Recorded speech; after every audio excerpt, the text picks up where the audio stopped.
Welcome back from the extended weekend, your holiday weekend. Hopefully it was a great one as we come to you on this Tuesday, broadcasting live from the Xfinity Lounge, along with Derek, Kyle. I'm Devon. Bree is back as well in the producer's chair, the president of basketball operations. We are presented by Rothman Orthopedics. Visit rothmanortho.com/PHLY. And Ford, visit your local Ford store. We hope you all had a great weekend. It's great to be back with you on this Mailbag Tuesday, everybody. The Tuesday really doesn't roll off the tongue, does it, Devon? No, it does not.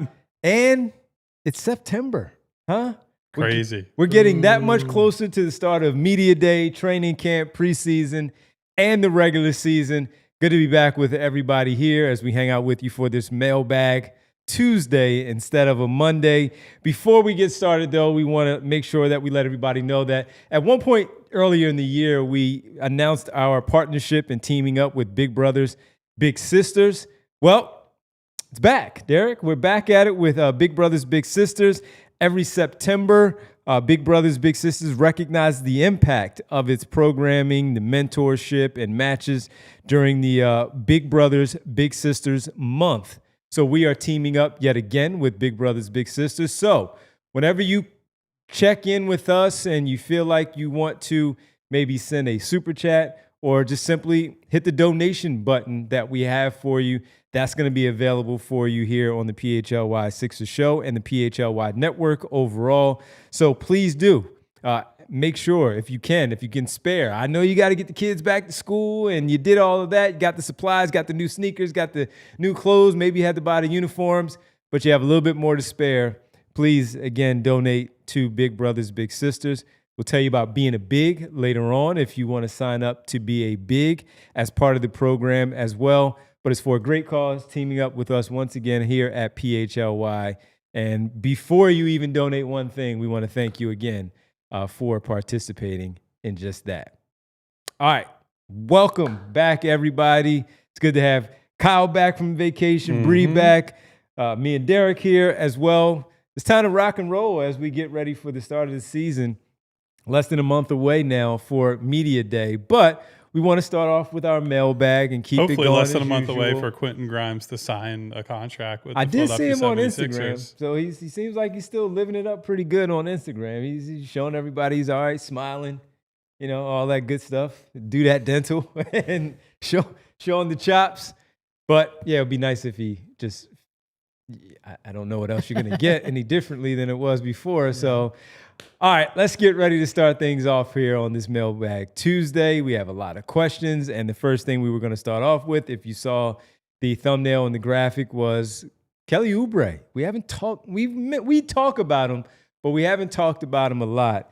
And in this case, let's talk about him, Kyle, maybe being the odd man out. Let's get the first question in here from who is that? Joel M. Goat Lover is the easier one to try to pronounce. Yeah, there. I was going to try to go the other way. Just go with the Who says Right. Oubre feels like the odd man out. Do y'all think he could be moved by the deadline? Yes. I think he could be moved by the deadline, yes. In the odd man out piece, we've even talked about where we've discussed Quentin Grimes in the starting lineup. Could Justin Edwards be another player that could be inserted into the starting five as well? We've discussed Kelly Oubre being best as a six-man, even though in his role he's done really well for Nick Nurse and his team. So, yeah, I could see him being kind of squeezed out of the role that we've seen and then eventually pushed to the side maybe by the deadline and moved at that point as well. I could see it. It wouldn't surprise me at all. He's the most obvious trade candidate probably on the roster because he's on an expiring, so that always adds a little bit of extra.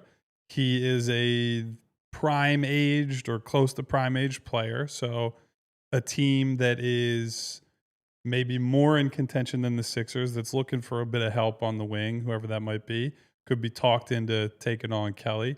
He has one of their few mid-tier salaries, so if the Sixers are looking to upgrade themselves, Kelly's contract combined with someone like Andre Drummond's contract, although Drummond at this point is a negative value, is one of the easiest paths to getting to like a $10 to $15 million type of player, which that opens up a lot of different opportunities at the deadline. And if we are to believe their claims that they want to get younger, they want to, find developmental opportunities, you're going to try to play the Justin Edwardses of the world more. You're going to try to scale VJ Edgecombe up to more of a 2-3 rather than a 1-2. Then Kelly is probably a prime candidate to get squeezed. So I think this is a pretty easy yes. It's possible. Whether that happens in reality is another story, because we have talked about this at points throughout the offseason. He is still one of their few available and productive wings. And even though he's not the cleanest fit in the world in terms of the shooting and his fit alongside the other guys on the roster, defensively, he's still one of their best options, if not their best option, against most of the 3-4 types around the league. So I'm not sure what his role is going to look like. I think that'll probably be hashed out somewhat in training camp, somewhat in the first month and a half of the season. But he's honestly one of the most intriguing players on the whole roster heading into the season. Yeah, I don't know if he's necessarily the odd man out, because I think when the season starts, he's going to get a lot of playing time. What I do think is that the second part of that question of could he be moved, I think there are scenarios where he could be moved regardless of which way this season goes, right? So if this season goes sideways like last year did, and it goes sideways pretty quickly, you can see them going, okay, let's say after signing Quentin Grimes, they're like $11 million over the luxury tax. You could see Josh Harris, based off of his past track record, going, okay, we want to get under that luxury tax. In order to do that, you're going to have to move Kelly Oubre. Or if things go well, please, let's try that route out for once. If things go well, you can see them going, okay, we need to upgrade our 3-4 spot. Like get someone who could play the 4, a starting caliber 4, to play alongside, slide Paul George down to that small forward spot. Then that matching salary that Kyle just talked about, and matching salary that's on a reasonable contract. Like Drummond is matching salary. He's not on that negative because it's still an expiring, but like people, like Kelly has value.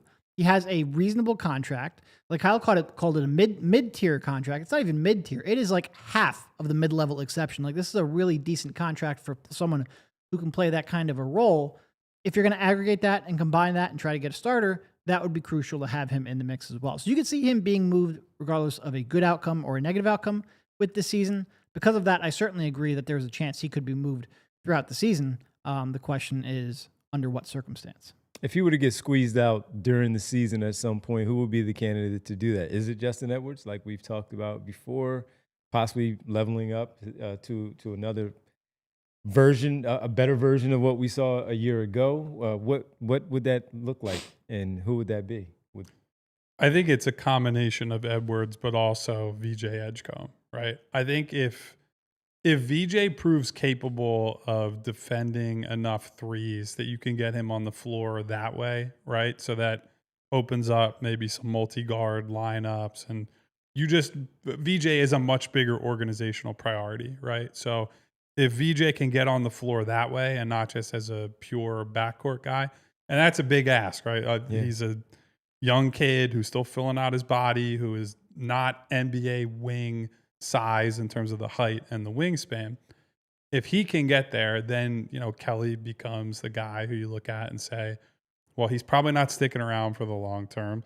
He's not as productive as you need to be to justify keeping a third overall pick on the sideline at his expense, right? So it'll be some VJ, but definitely Justin too, right? Because Justin, the one thing we do know that is a deliverable he brings to the table is the consistent floor spacing, right? He doesn't have the self-creation ability or, frankly, the defensive chops yet of Kelly. But if they're just saying we need a guy that has decent size and can shoot, maybe Justin is able to stave him off. And again, if you're talking about priorities, developing for the future and saying like this is more of a retool year and see what you got, I could see Justin Edwards getting ahead of him in the pecking order because they just don't look at Kelly as a guy who's here over the long term. Yeah, and look, if VJ was someone who was a more natural 3, maybe was a couple inches taller and longer, I think you would be talking about pushing him out almost right away because that is such a developmental priority. Unfortunately, as Pumper points out often, he was only 6'5", only had a reasonable wingspan. Probably can only play the 3 some of the time, at least right now, until he bulks up. But yeah, certainly long term, they're going to look to get him minutes there. All right, let's get to the next question. Kelly Oubre. Ooh, see what happens, man. Let's see. Dan. Speaking of, if you can, that is a transition. If you can make anybody on the Sixers 3 inches taller, height wingspan ratio grows with them, who would that be? Dan asks. I think there are 2 answers. Yeah. One of them is the guy we were just talking about, VJ Edgecombe. The other is Jared McCain. So what's he, 6'5", VJ Edgecombe, measured out 6'5"? Yeah, so if he's 6'8", 6'8", with like a 6'10" wingspan, 6'11" wingspan. And then Jared would be like 6'5" with a 6'6" wingspan. I do think there's a case for Maxey. Now, where I wonder with Maxey is, does that open up some passing lanes for him? Or is he just still a little, like the tunnel vision still there? Just some of the creativity isn't there. Or just because he can see over the defense a little bit better, does that make him a little bit better of a passer and a little more viable of a true lead guard? Yeah, if you were to tell me I could make VJ with his athleticism 6'8" in shoes with a close to 6'11" wingspan, to me that's an easy choice, because one of the main issues or concerns with that draft pick was, well, how does this now impact how they get McCain and Maxey on the floor, right? If VJ is big enough to defend real threes, a lot of pathways are much cleaner moving forward. I do understand the argument for Jared McCain because he is such a dynamic off-ball player, and if you get him into more of a pure shooting guard's body, like he could be Klay Thompson, right? Like that's a dynamic player, potential anchor for your organization. I just think the difference is more meaningful to get VJ to true wing size, where now you have your wing for, however many years now. And I still think if Jared is 6'5", still probably some questions about him and Maxey as a tandem over the long term for defensive reasons. And I just would rather have the true wing on the team and have that size with that athleticism and the skill that he still has. If we're assuming that this isn't going to throw their bodies out of whack, right? It's not like, oh, VJ 6'8" and now he doesn't know how to shoot anymore. Like that would be a problem. But if we assume all the biomechanics stay the same, I think I'd lean VJ. You just look at the rest of when we talk about wings in the league, sure, there are 6'5" guys and all. I mean, in that mold. But when you start, just even in the Eastern Conference, when you look at Jason Tatum and Jaylen Brown, and you go to Franz Wagner, even though he's a little bit taller, and you go to the Knicks with both Kale and OG Anunoby, when we talk clean fit coming into the draft and you look at a 6'8" VJ Edgecombe with the wingspan, the athleticism, the youth, you just slot him right there into the conversation and the rest of these wings that you hope to simply develop into a player, where we discuss, somebody brought up Trey Murphy in the chat when we were always discussing him, or some other wings that we like in the NBA. If he was at that particular height and wingspan and those things change, it would be so much easier. I mean, look, he might have been talked about as a guy that was the number 2 overall pick easily over Dylan Harper in that conversation because of what that might be. Hell, we were even shocked when he was 6'5". So if you're talking, right, that was the concern coming into the combine. It was like, is this guy going to measure up enough to be, a combo guard? Yes. Or is he going to have to be a true one? So if you're talking 6'8", then you're onto something here. Yeah, I do think there's a strong case for McCain. Like, he's already got an offensive skill set that I think can fit alongside any star in the league. And if you add and make him 6'5" with a 6'6" wingspan, I think he can at least get to being a neutral defender. Like, I think his anticipation and work ethic and strength is good enough.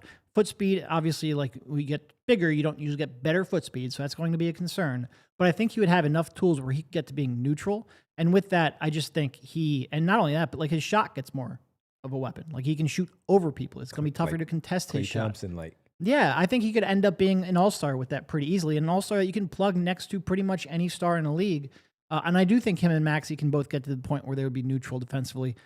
There's a little more certainty, I think, with Jared, both because he has shown it on an NBA court and just because that skill set is so much easier to maybe not be the focal point of your team, like maybe VJ at 6'8" could be, but certainly could be fit alongside really any incarnation of the Sixers. So I think there is I think VJ is probably the right answer, but I think it's close between those two. Is there any just out of the box one on the roster right now? I mean, maybe if you made Bona taller. Or Justin at like 6'11". That would be interesting to see. Because the big concern with the Dem, at least one of the concerns with the Dem, is that he is a little bit undersized for center. Now, he's not small, but if he maintain, again, another great athlete. Oh, he's only 6'6". Okay. If he maintains that athleticism and is like a true 7 foot, 7'1", somewhere in there. Like a mile watch kind of comparison at that point? Wow. He'd have to show some form of spacing ability or, good free throw percentages and whatnot. But just that type of lob target and rim protector, since he's such a imposing shot blocker as it is, as we talked about the 2K ratings on the block shots the one day, I think that would be interesting. But I think it does come down to one of the guards because it simplifies things for them and it solves a lot of the potential fit issues. And I see some people bringing up Maxey. And I think part of the reason we're bringing up VJ and Jared, A, because they're younger, but B, because then you have like two, no doubt about it, building blocks. Like if you get one of these two to pop alongside Maxey, you've got two guys who you think you can build around for the long term. So having two guys who are more projectable rather than just Maxey, who becomes a little bit better. Now, if you're telling me Maxey could end up becoming a top 10 player if he was, 6'5", then maybe I understand that. And like I said, I do think it would be interesting to see whether or not that opens up passing lanes. But I think the thought of getting another guard who you can really slot next to Tyrese for the foreseeable future is probably why we're going that way. Maxey 6'5", 6'6". But he has a pretty big wingspan, doesn't he? Doesn't he have like a 6'9", 6'10" wingspan, something like that? Or 6'8"? I don't think it's quite that big, but pretty big. 6'6" wingspan he has. So that would push him up to about 6'9", at a 6'5", 6'6". Yeah. That'd be pretty interesting. That would be interesting. Maybe that's wrong. I'll look it up. I'll find during it. one of the breaks we'll find that out. All right, you got it. All right, we're going to take our first break here on this Tuesday of a Mailbag Tuesday, our annual mailbag of the week. We come back from the break in September, everybody. 6'8". 6'8"? Yeah. All right, we got to talk. Wait, no, that's a Nike Pro Day. Ignore that. And I was going to say, they didn't get to do a real combine that year because that was the year COVID COVID canceled the NCAA tournament. And so if Kentucky was saying 6'8", it's probably like 6'6.5", maybe 6'6". Yeah. All right. Well, so.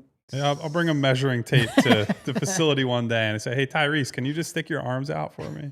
All right, when we come back, we'll keep the questions going right here on the PHLY Sixers podcast, coming to you live from the Xfinity Lounge, folks. And with that, we got to tell you about our partners with Xfinity. Again, here at the Xfinity Lounge. Then you go to the Xfinity Studio when you watch the Birds a little bit later on at 4 o'clock. You can check out the Flyer Show from the Xfinity Studio. And the other day, I think we all had the opportunity of going out and just celebrating the extended holiday with everybody. Hope you had a good Labor Day. And one of my people was pretty pumped to show some highlights on basketball. And you know what? It was a total mess, though. It was a little messed up. Lagging, buffering, and switching between apps, trying to find those specific highlights that he wanted to show off about the favorite player. And he's a big fan. But the problem was when you're a basketball fan, you cannot have things mess up like that. So you got to go to Xfinity. It's the ultimate sports destination.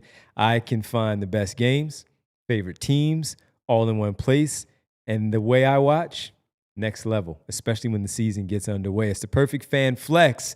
I've got all the action right in my living room, plus Xfinity's best picture and sound with enhanced 4K, so clear that it feels like I'm in the arena. You should too. Sometimes I've got 4 games going at once because why not? We're here in the studio. We have 3 televisions going all at once because, again, why not?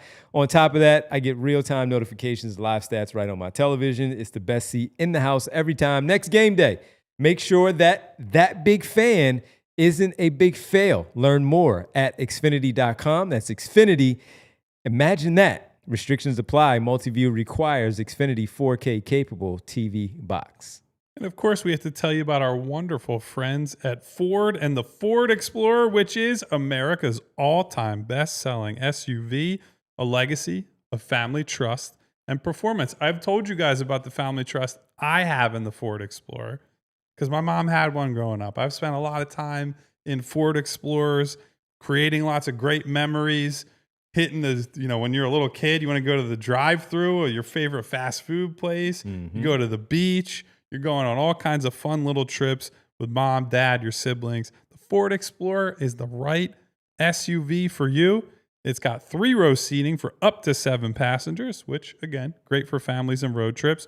Choice of 3 different powertrains, including a hybrid that has better fuel economy. The hybrid model offers up to 500 miles of driving range, so you get a great blend of power and economy.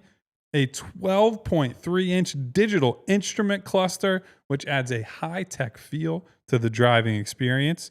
Terrain management system, which lets you select drive modes like snow, sand, and tow/haul, which, maybe you're not a family person. Maybe you're someone who needs to get stuff done, needs to haul things around, who needs to go across the environment, wherever that might be, wherever you're from. You also have up to 87.8 of cubic feet of cargo space, if that's the case, when you fold those rear seats down.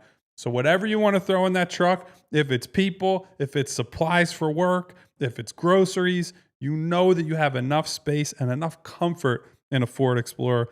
Plus, the rear seat passengers have available captain's chairs for extra comfort and accessibility. For more information, visit your local Ford store to learn about the Ford Explorer.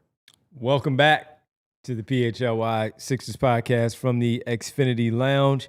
We want to tell you about our intro offer still going on right now. We're just days away from the start of the Eagles and the NFL season. Go Birds. And you need to have your shirt. You need to be right as you go down the tailgate or go inside the link to check out the game, especially with the banner dropping. Limited time. This guy had a pretty good number. Brian Westbrook, 36. Get that football club special shirt. Sign up, $36. That's $3 a month. You get all the access at allphly.com. Access to the Discord. Access to our events as well. And all the written content on the Bird side, the Sixers side with these two guys right here, as well as the newsletter daily from Rich Hoffman, Charlie O'Connor on the Flyers, Jim Salisbury on the Phillies. Folks, you don't want to miss out on this special right now and that exclusive T-shirt. So sign up, intro offer, $36, so you can get all the great access to allphly.com and just our overall network here at PHLY. Sign up, $36 right now to become a diehard member. All right, let's tap back in to our mailbag questions. Let's see what we have here next after we talked about height and all that stuff. Valerie checks in. Hello, Val. If Grimes eventually signs with the Sixers, what are your thoughts on the impact this delay will have on him as a player and the team, if any?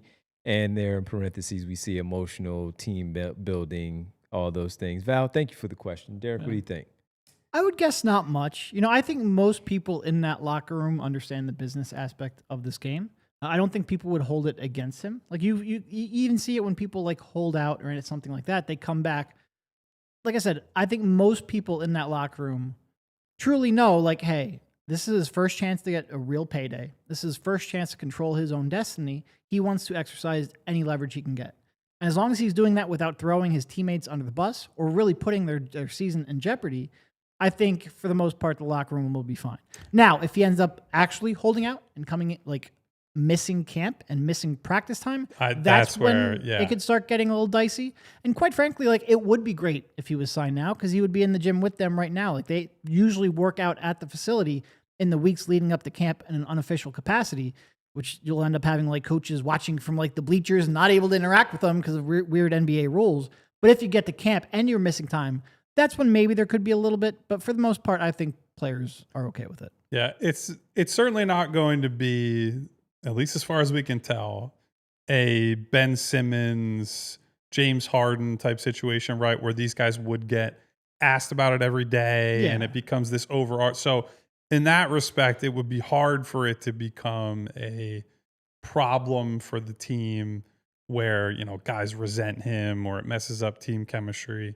Where I agree with Derek is if it spills into he no-shows media day and he's not at training camp and maybe he even misses the trip to Abu Dhabi that they're going to be on in early October. Then you run into a situation where if you're Edgecombe, if you're McCain, if you're one of these other guys who are battling for spots that are pretty high in the rotation, if not in the starting lineup, and these guys start to build chemistry, these guys get an opportunity to start next to Tyrese Maxey, and they look good, right? They're playing well. There's chemistry, and people are getting very excited, including internally, about, hey, look at these young guys that we have. And then they agree to a deal with Grimes, and he comes in with the expectation like, oh, no, like that starting role is mine. That 25, 30 minutes a game is mine. Not only is that a potential friction point for the guys in the locker room, I think the people who are listening to this show, who follow the team, who are invested in the team, they're going to be like, hey, wait a minute. We were happy with VJ's flying all over the floor. Or Maxey and McCain are starting games, and Jared and Tyrese are just bombing away on people from three. And we're more interested in that than this guy who spent the last, 3 months basically saying, you're not paying me enough, and now I should just walk right back in and play. And so I think there are some potential outcomes where people get pissed off and are just like, no, forget this guy. Like, he should have to earn his way back into the good graces of the team and the fan base. But I tend to believe that this will get done prior to media day. Maybe that's optimism that is unfounded, but I just would find it hard to believe that this whole saga is going to go deep into the preseason and that they're going to have to get an extension on the qualifying offer. Ultimately, I think it'll be done before then, and everyone can just move on kind of naturally. Yeah. And I always go back to let's say he waits until the last day of September, because again, October 1st, there is a real change in leverage. Like if October 1st, unless they extend it, October 1st, the last day he can accept that qualifying offer. So let's say he, takes whatever's on the table on September 30th. Well, now let's say he takes a couple weeks to get himself back up to game shape, and maybe he's not there for the start of camp, or at least he's not a full participant at the start of camp. Maybe he misses a couple of the preseason games, and next thing you know, you've got one of these young kids who has an opportunity that he wouldn't otherwise have. Maybe it's VJ is starting in his place, and he never lets it go. I always go back to, with Iguodala and Glenn Robinson. Iguodala came in, stole that spot out of camp, was hungry for it, and pretty much ended Big Dog's career. You could have I'm not saying it's going to happen per se, because they're going to be heavily invested to play VJ anyway, but you might open up a chance for VJ earlier on than he otherwise would have gotten, or at least a starting spot, or just even a more prominent spot. And that might end up coming back to bite you. And maybe it doesn't matter to him if he's got that contract, but there is a little bit of a risk to that. You would hope that he would understand that, being in the business long enough, seeing those things happen, maybe on a team with New York or even Detroit or Dallas. But also maybe his representation saying you don't want to mess around. They just drafted this guy at number 3 overall, and those are his minutes right now, if not. Now, we've also seen how things have been handled thus far, where they have not signed that extension. It could be him pushing back on the agent, where the agent maybe is saying, hey, just take this one. This is a good offer. Take it now. And it could be that Quentin Grimes is saying, no, let's see if we can still push it. Or it could be that the agent is right there lockstep with the player, and that could be the case. The one thing that he does have going is a good majority of these players were here when he was here a season ago, from Maxey, who he already had a relationship with and a little bit of playing time, Justin Edwards as well, Bona is also out there on the floor, a few with Paul George. The issue, though, is he hasn't played yet with Jared McCain or VJ Edgecombe, where those are the two guys that are really going for his spot, if that is, in fact, his spot. They are direct competitors, and that's the one thing that he has going against him. Also going for him, maybe, is that we don't know that they haven't worked out at all in the summer, just because it's not on camera, it's not on film, that we don't know that he hasn't, not saying here, but we know that Edwards and Maxey were in Houston or in Texas in general, and they could have linked up there, or that he could have maybe worked out somewhere else with a few of the other players in the event that he was coming back to Philadelphia. We don't know, but that's the problem too. It's just sign the damn contract or the qualifying offer, so we don't have to speculate on some of these other things that are potentially, some big things that could come up in with all of this lead up to media day and training camp and all, where he's locked in, and we don't have to worry about those things because you guys are right. Now is when these guys start to arrive back in Philadelphia and get in the gym, and they have these open runs in the gym where they know the plays. They're running some plays. They're running some sets, and they're doing things that they already know. And he's not there. He's a big part of that. Sure, you can put somebody in this place, and Hunter Salas is running in this spot as they swap jerseys and all. But no, you want that guy on the floor because they've talked so much about chemistry and the camaraderie and the cohesion and knowing each other on the floor. Well, they had an awful season last year, and not a lot of these players played a ton of games. And he got here late. And all of this stuff is important right now, especially when you do, in fact, get to training camp, the travel that you're going to have to go over to Abu Dhabi, and then those preseason games that we do know are important. Just going to pack him up and ship him to Abu Dhabi. Well, so the last thing, and thank you for the question, Val, is just to echo Derek's initial point. All these guys understand the business side of this, right? And no one is going to look at Quentin Grimes and be like, boy, I really can't stand that guy because he's held out for more money, right? It's in that respect, they're probably all on his side to some extent because it's if you're picking your teammate versus a front office or ownership, unless you are a particularly thorny guy in the locker room, most players are going to say, I'm with my guy and hope that he gets as much money as he can. As long as it's not at your expense, obviously. In this scenario, he's not competing with anyone that's currently employed by the Sixers for money. All right. Go ahead. I was just going to say, it is always the awkward part of this, like, especially as we get more closer and closer to a hard cap. Like, yeah, you want your guy to get his bag too, but that might impact your future earnings. So it's getting a little dicey. Yeah, a little bit. All right, let's get to the next question. Before we get to our final break here on the show, what do we have here for... Oh, we got Dolphin Rider 69 asking, why isn't there more pressure on Morey to move Maxey ASAP? I think the odds of a championship this season is very low, but once they are extinguished at the trade deadline, moving Maxey feels like it will be significantly harder. A middling Maxey teams feels like a reversion to pre-rebuild boring treadmill squad. So this is something I've talked about a little bit in the past, right? Because we've had listeners, viewers who are very excited to move just completely past Joel and now Paul George into a Tyrese-centric future. And I have warned at times, like, you could get it and you could be very unhappy with where you end up. Now, that doesn't necessarily mean right now, today, September 2nd, 2025, that you should be like, well, I should trade Maxey before I see him with any kind of real team without Joel Embiid, without Paul George, where he does have younger and ascending players. He does have veteran players that are productive and healthy and make sense around him. But this will be one of the most fascinating things over the next few years, right?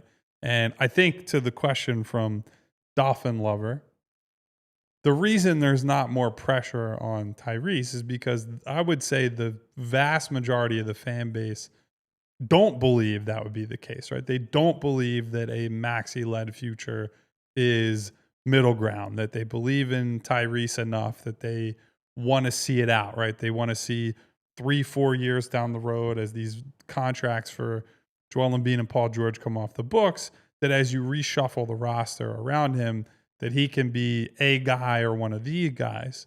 And I think another part of it is that when they traded Drew Holiday under Sam Hinkie's leadership and moved him on, seeing Drew go on, admittedly in a smaller role, which is, that's a very critical part of this, but seeing Drew in smaller roles, third option in Milwaukee, probably fourth or fifth option in Boston, when he goes on to have a very successful career and win multiple titles, one with two different teams, people rue I can't believe you started the rebuild by trading this guy. It's like, I get it, but also they were never coming close to winning with Drew Holiday, number one option, right? Drew Holiday, number two option in New Orleans with Anthony Davis, who was an all-NBA type of player, never sniffed contention, right? And so there will be some push and pull here over the next few years if Maxey is kind of at or near his ceiling, which I'm not suggesting he is, there are going to be a lot of tough conversations and a lot of debates locally about when is the time to think about completely reshuffling this roster. I just don't think it's right now because you're at an information deficit. The only times we've seen Maxey as true number one guy, you've had all kinds of dead salary on the bench. The role players were under-equipped and unproductive, and there's no real fair way to judge him as, the anchor of the franchise.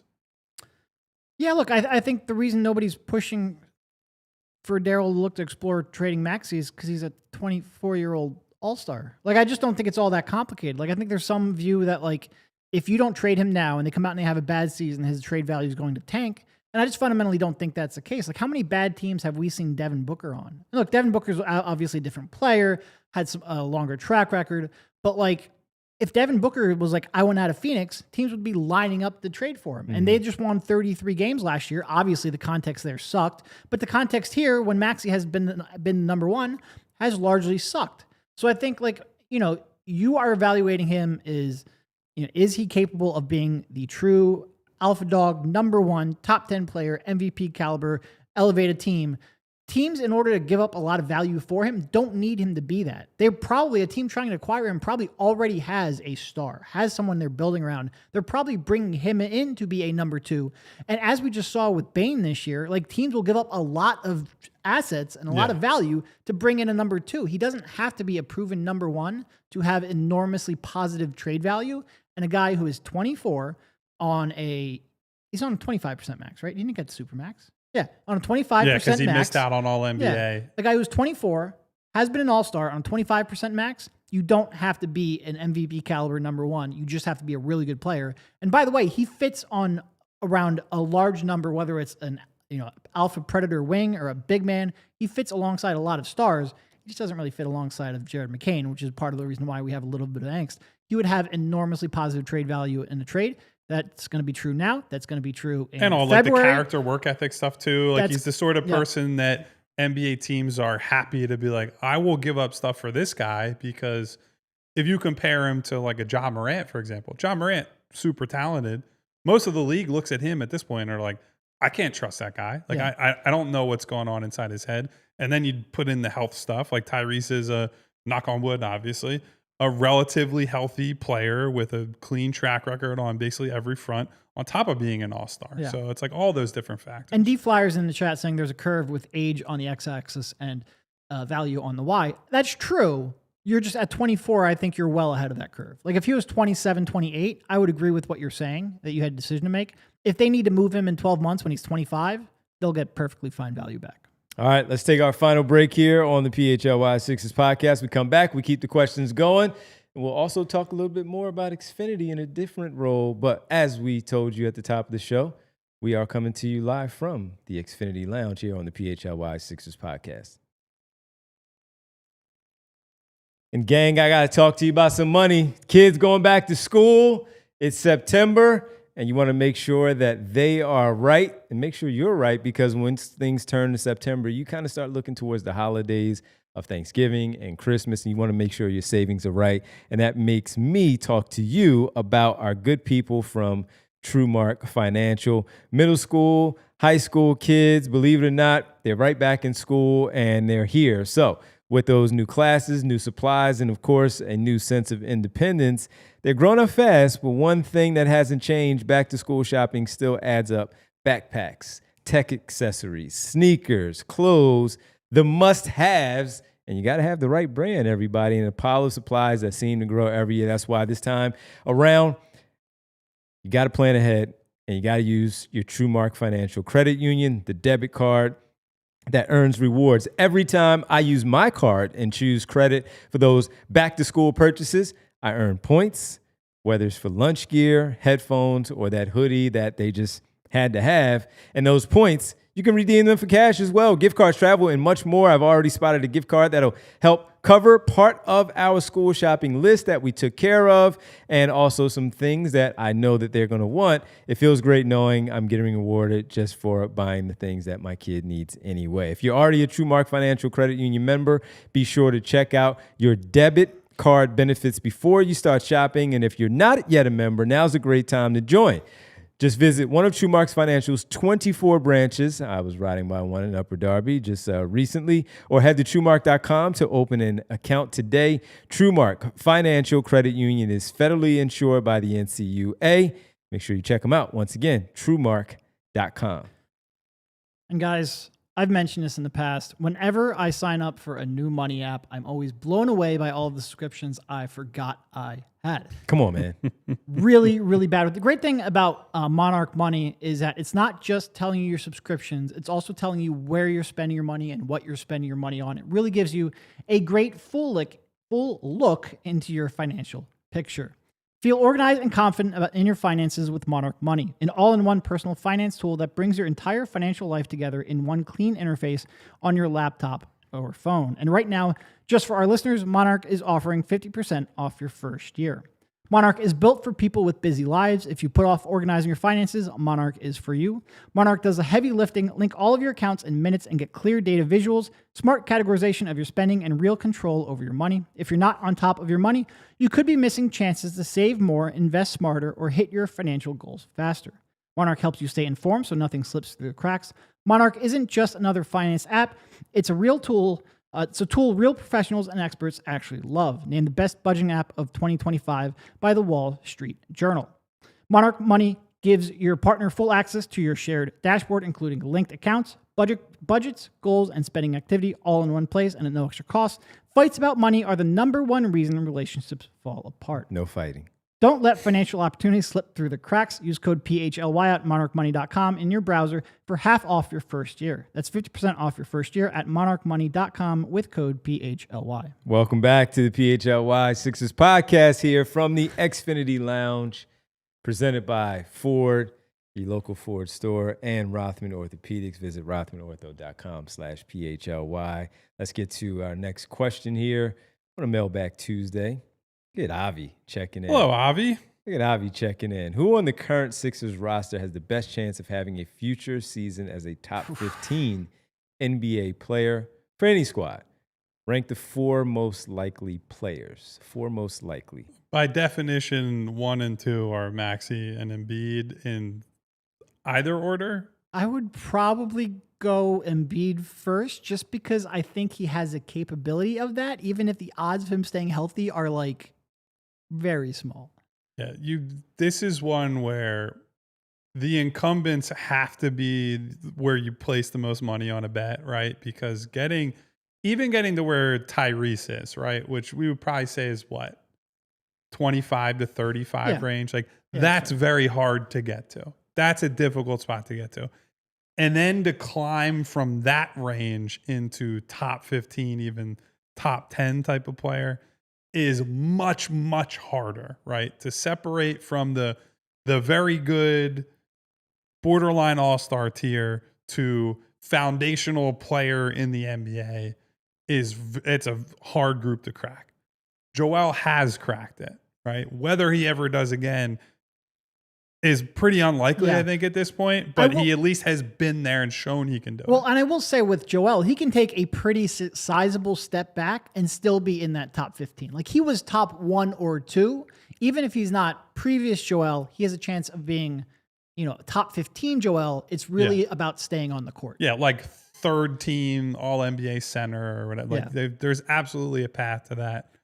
It's a lot harder for Maxey to get there, although he certainly has the drive and the talent to get there. Unless we could combine two of our questions and make him 6'5". Yeah, if we were making him 3 inches taller, like the question earlier, it'd be easy. And then with VJ and McCain, they just, I would love it if one of those guys did. I'd love it if both of those guys could get there. But VJ has played 0 NBA games and Jared has played, 23? So VJ would have to turn into the guy that a lot of people were comparing him to, whether it be from Dwayne Wade, Russell Westbrook, Anthony Edwards. In order for him to be in that conversation of a top 15 player, he would have to be that good.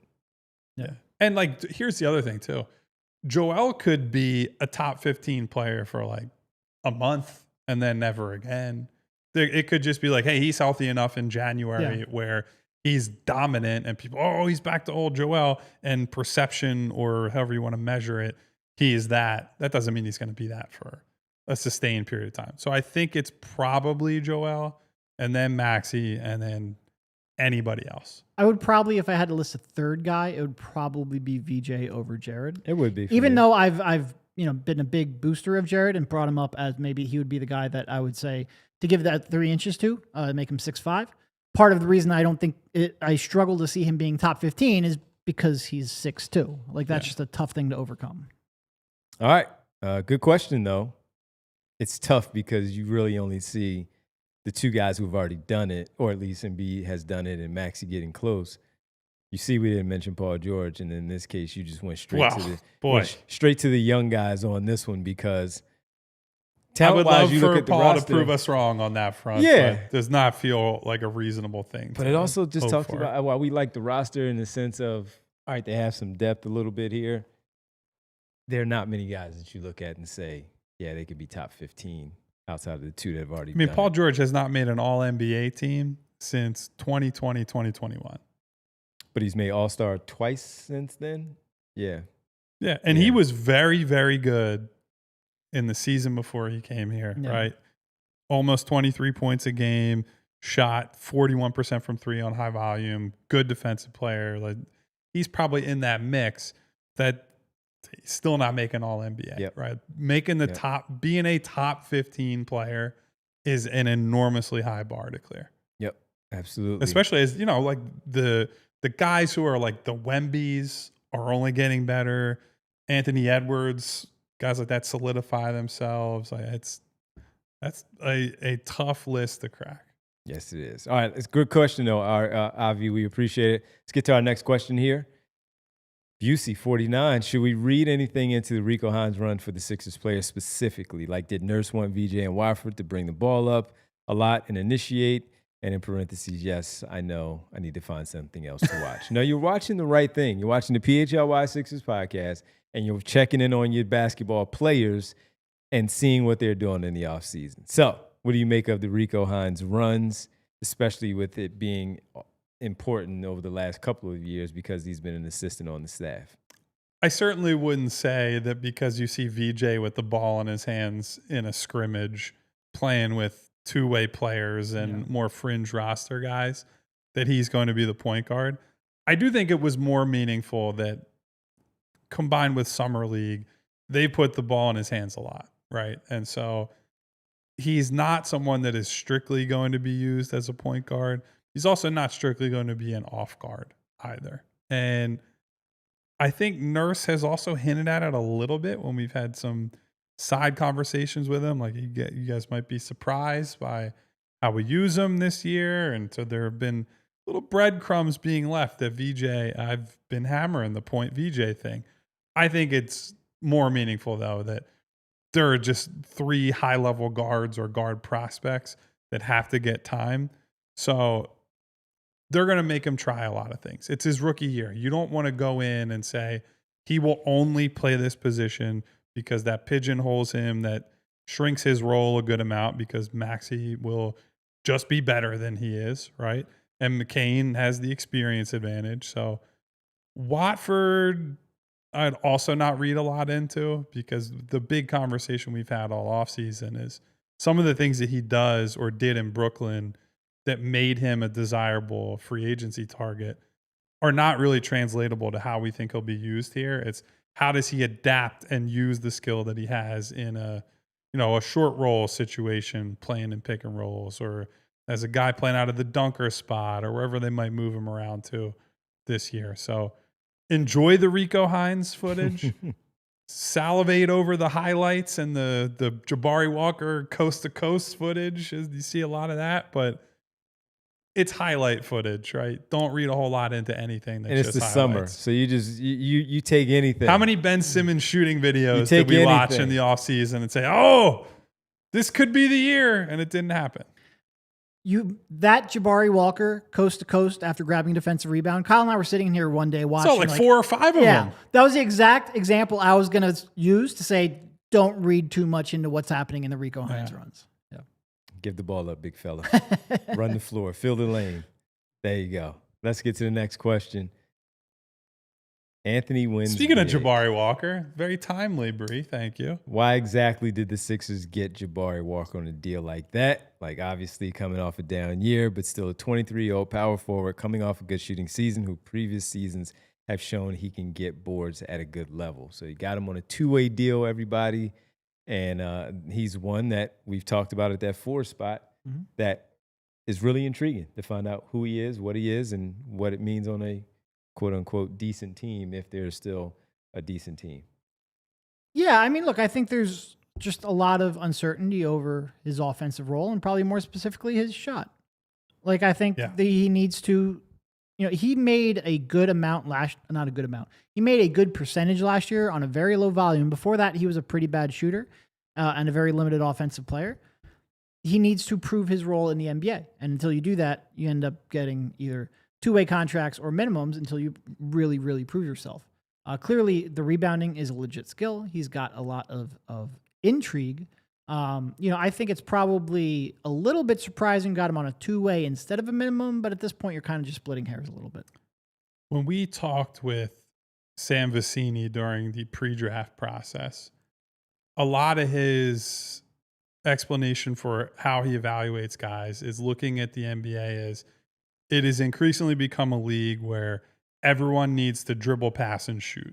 That you can't be a guy who's like, I do one thing, right? The Steve Novaks of the world, where you're an elite spot up shooter, but you can't do anything else. Jabari Walker's problem is that I don't know that he can do any of those things. Right? I don't think he's not a good ball handler. He's not an advanced passer, and the shooting last year was good, but on very low volume. And so while he has a role and he's a good rebounder, he is a good front court defender, offensively, it's just like, what is this player in 2025, 2026 with the way the league has gone? Is he someone that if you stick him in the corner, our team's just going to give him 10 feet of space and say, we will dare you to shoot and then leave your man in or around the paint to stop Edgecombe and Maxey and McCain and Joel around the rim, right? Like that's a very real thing. And so it's an open question, right? Guys who are just rebounders and just front court defenders, not a lot of them left in the league these days. Like, remember Kenneth Faried? Like, he comes into the league and is just a different style of player. He was more of a high motor, like high athleticism type player. But he came into the league like, I'm going to rebound the ball and, maybe finish some lobs and whatnot, and was a less sophisticated defender. Those guys just get phased out of the league now. So I like Jabari Walker, and I think because of his skills and the fit with this team, it gives him a path to say, this might matter more for this team than it would elsewhere. But I can understand why the league is a little lukewarm on him as an archetype, I would say. I was curious when he signed of what offers were he possibly getting from other teams? Where was he getting an offer on a guaranteed 1-year deal from Charlotte or Washington, and he just didn't like the situation after being in Portland and a team that wasn't really playing for anything and willing to work and earn a full contract, another guaranteed contract on a team that he looks at, he and his representation, and saying, if we do it right, we can lock it up here on a team that needs the skill, of course, needs all the attributes that come with what he does. And then after seeing Ricky Council, Justin Edwards get those guaranteed deals and saying, I can make it work here, and there's opportunity, and I can beat out. And like Yabu last year was on a minimum, but he's a higher scale version of that, right? And even going back farther on the two-way, B-Ball, Paul, Milton, like they've got a pretty long track record of converting their guys. Right. So kind of what we've talked about with Quentin Grimes, you bet on yourself, and it worked for Quentin Grimes whenever he decides to make a decision on what he's finally doing. But maybe he's looked at this situation of a playoff caliber team and betting on himself, seeing an opportunity there with the role we're talking a lot about Jabari Walker and Trenton Watford because they don't have a power forward. There's no competition. Exactly. They are their competition. So otherwise, you're playing wings there. Yeah, so he saw that maybe and said, okay, I'm just going to go in here and earn it and see what it looks like. And that was where I was when this whole thing went down of, man, maybe he did, to the question of how do you get a guy on, like, maybe he did have the offer, but he didn't want the team that was offering it and wanted to look at this situation, felt that it was best for him at this stage of his career. So there's that for me on. We shall see. We shall see. We'll find out soon. All right, Bree, any more before we start to get into some of these other things that we have? All right, let's get one more in here on this mailbag. TK76, do you expect the Sixers to have clarity for the long-term future by the deadline this year? Don't think the fan base can deal with multiple additional seasons of Embiid and George limbo, but maybe they are just planning on running out the clock for a few more years. What do you guys think? It almost has to be no, right? Because the long-term clarity is all about the three guards, right? At this point, is it more the clarity of switching that focus from? I think maybe you'll find clarity on that front. Yeah. I interpreted it as he's asking whether or not they would be ready to move on from Embiid and Paul George, or whether or not you have a basically good season from those two. I just don't know that it's going to be your choice one way or another. Right? Like in a world where Joel and or PG are healthy and good, maybe they decide get me up out of here. Maybe in Joel's case specifically, all the dirty laundry that's being aired and some of the passive aggressive grumbling that's been done. If he has a full healthy year behind him, maybe he's like, it's time to get to step in. I have no idea, right? There's no way of predicting this, but I think in terms of long-term clarity, a lot of it comes down to the fit of the three young guards. And I think we are so far away from actually feeling certain about that. We're going to go in with our preconceived notions of Maxey McCain will work or Maxey VJ will work, and the three of them will or won't work. But 3 months of basketball is not going to tell us that definitively. All right. Appreciate the question. And before we get to our next part of the show, the next segment of the show, we're going to talk about one guy that was just mentioned and how he just couldn't save himself from himself. And in this one video we're going to show. Before we do that, though, let's talk once again about, while we're on the television side, Big Brothers Big Sisters Month. Once again, we are here to just talk about Big Brothers Big Sisters. And if you can make a donation, we would love it. Right now, our goal is $50,000 that they're trying to raise. We're currently sitting at $824,000.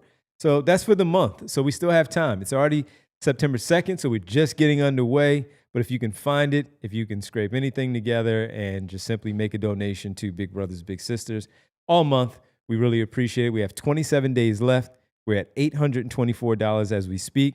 The goal is $50,000 to raise. So if you can, once again, help out, that will be very, very helpful. So please go do so. It's fundraising month here with Big Brothers Big Sisters. Go check it out. And make sure, make that donation. We really appreciate any and everything that you can send. And Bree has all the links in the chat. So if you want to go find it, you'll see Bree has put the links there in the chat to make it very easy for you to go ahead and make a donation. And later on, we'll also talk about being a big, helping out Big Brothers Big Sisters Month. Once again, every September, Big Brothers Big Sisters recognizes the impact of its programming, the mentorship, and matches during Big Brothers Big Sisters Month. So if you can, once again, whether you're volunteering as bigs or just simply helping out with the donation, that will be very, very helpful. Maybe you can get, you become a big, take them out on the basketball court or something. You see that there on the screen on the bottom, and you can't let them win all of them though. I was gonna say, don't let Kyle be a big, because he would literally try to take him in the post right away. No mercy. Got to teach them while they're young. You do have to teach Life's them. tough, kids. Get a helmet. Yeah, no, you do have to teach them. So once again, if you can, everything is helpful. Everything, we're all grateful for it all. So please, once again, go ahead and donate. So we are heading into overtime here at allphly.com. Thank you. On the television side, we'll be back tomorrow at 3 p.m. as we are now in September, inching closer to the start of training camp and preseason, media day, of course, for it all. Thank you, allphly.com to finish things off, and we'll see you tomorrow on the television side right here at 3 p.m. All right, speaking of the veteran that maybe some are already fed up with, I think a lot are fed up with, and ready to move on from, this jumps to the top of our, we got to talk about this right away because, all right, Paul George jumped into a car with, what is the streamer's name? I Show Speed. I Show Speed, very, very He's known popular. Colloquially, I always struggle to say that word. I don't even try. As Speed. Yeah, so Speed is doing his stream as he always does. Very, very popular. And Paul George gets into the car, and Bree, let's just let everybody hear what was said, the interaction between the two.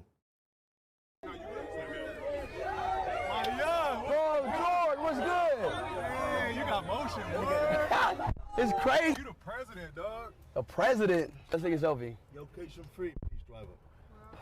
So you from Philly? Hell nah. What? I'm from Cali. You from Cali? I'm from Cali. What you in Philly for? Brother. Play here. Oh, that's right. That's right. That's right. I thought you was from Philly. Nah.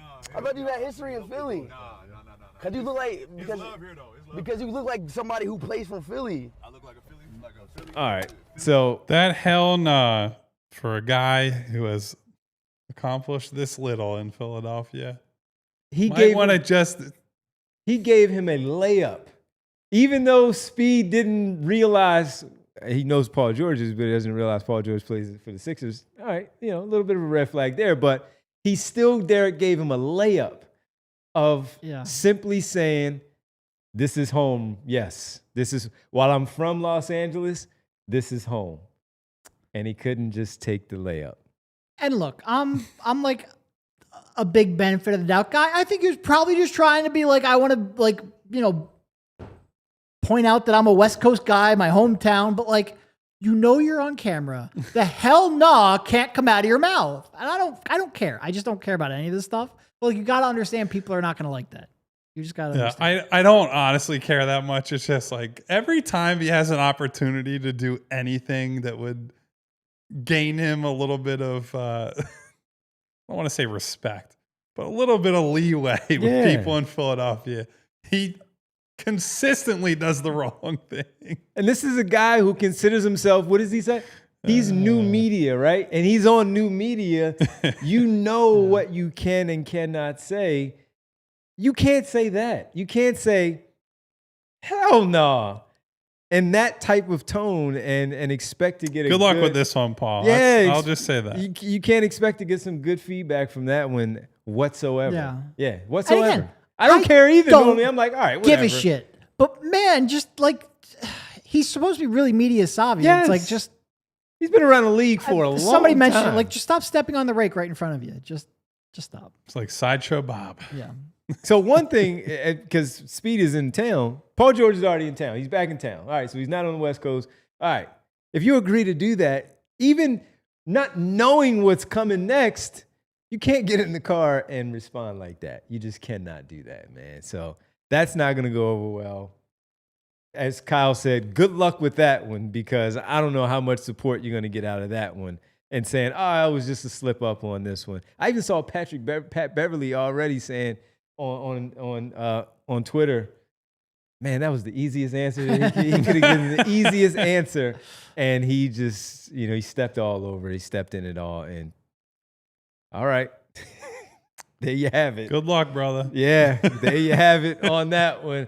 Also, on the PHLY sports side of things, there was a grid put together on ALLCITY Network. So across all 5 cities, and including here in Philadelphia, there was a numbers graphic put together, the best players to wear jersey numbers from 1 to 99. 1 to 99. Skipping the zeros and the double zeros, though. So I did say, I was talking to Complaints were made.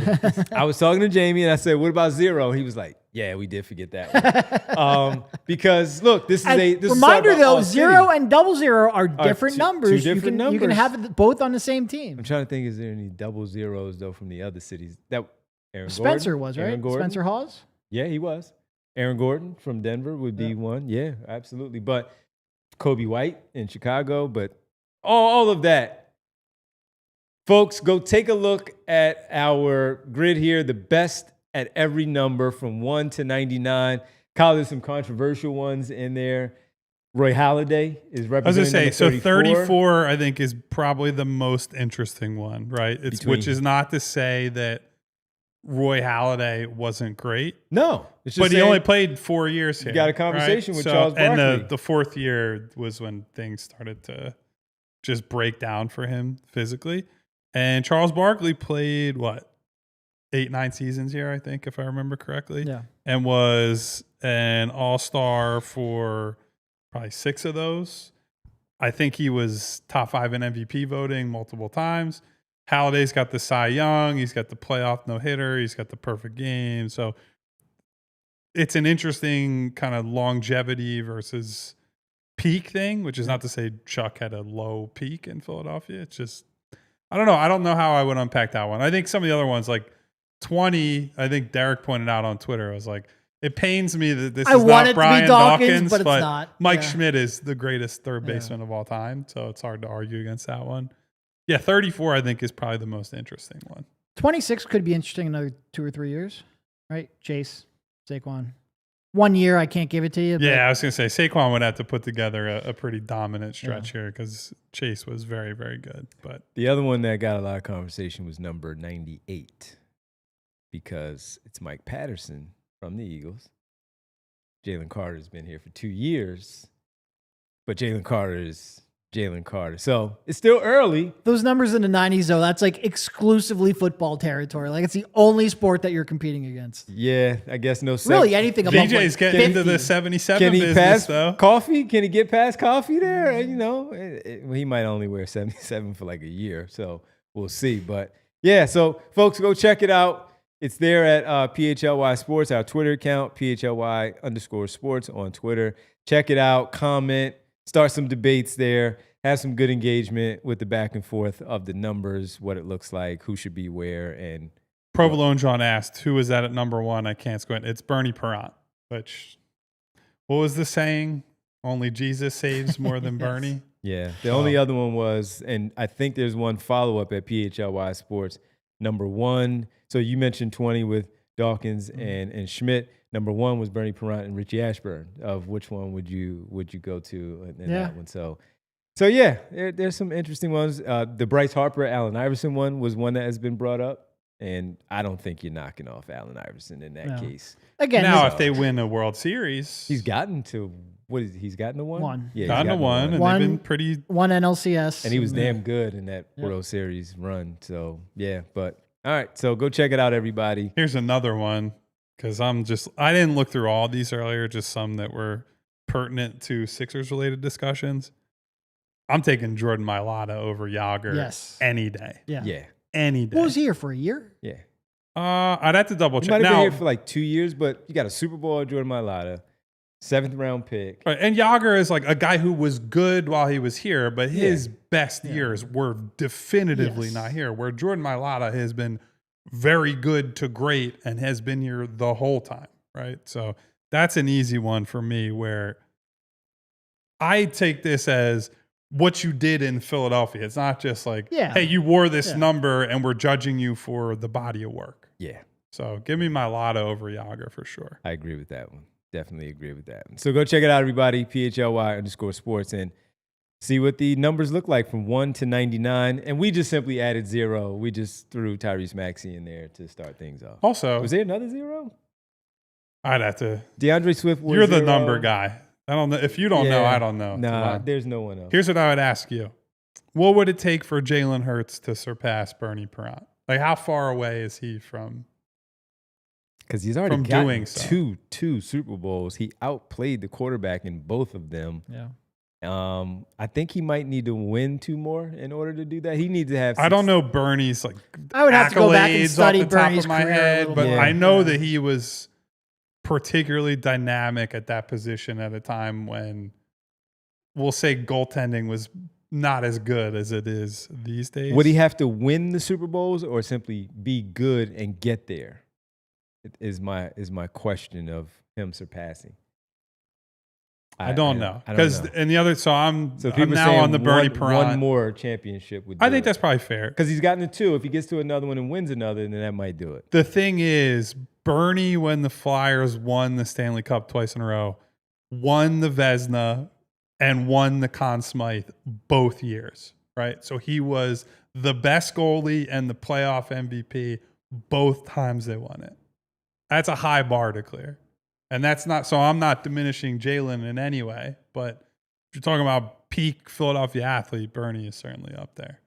So Jalen already has a Super Bowl MVP. Mm-hmm. He would have been Super Bowl MVP in that first one, I think. And if he hadn't gotten hurt, he might have won the MVP of the regular season that year. Right. Yeah. Can he do it is the question. We've seen him do it. Can he I'm trying follow not to through? do the whole, well, Hurts is not XYZ in terms of the QB hierarchy because I care whether they win. It's the thing. It's just that Bernie did both, right? He was the best goalie in the league, the best player in the playoffs, and they won 2 titles. Yeah. And an incredible personality too. Oh, That's one I've thing met where- Bernie Perrant several times back in the radio days. Couldn't be a nicer Yep. guy. Which isn't to say Jalen is not a nice guy. Seems like a very upstanding guy. Yep. All right. So that'll do it. And man, there's a lot of green because there are certain numbers that you just cannot mess with. Not a lot of basketball players wearing Yeah. 95. I mean, hockey guys wear these numbers, but It's like a Ron Artest / Meta World Peace type number. Yeah. Yeah, one more Super Bowl, and I think that's absolutely I mean, it'd be tough to be the only quarterback to ever win 2 Super Bowls for the Eagles I'll go. and not be the guy who had a number. Can A.J. Brown surpass Jimmy Rollins at any point? Ooh. Super Bowls? Because he's not going to I mean, as a pure player, Because he's not going to win MVP. Yeah. He can win Offensive Player of the Year, but he's not going to win MVP. But if he gets, let's say, one more Super Bowl and just continues to rack up the accolades, could he pass Jimmy Rollins? It's just going to be tough because people value longevity so much with baseball, and Rollins was a fixture of that for so long. I think as a pure impact player, he could, though. Yeah. All right. Joel Embiid at 21.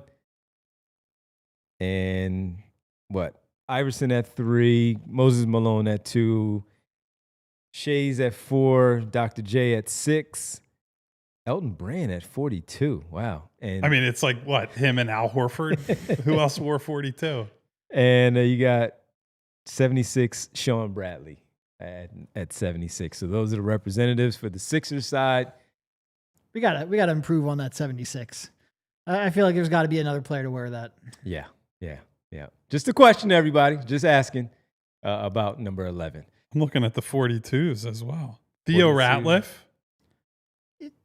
That's a close one. It's closer than it should be considering the contract Elton got. Yeah, but Elton was hurt. So Theo was an all-star and got to the finals, all that.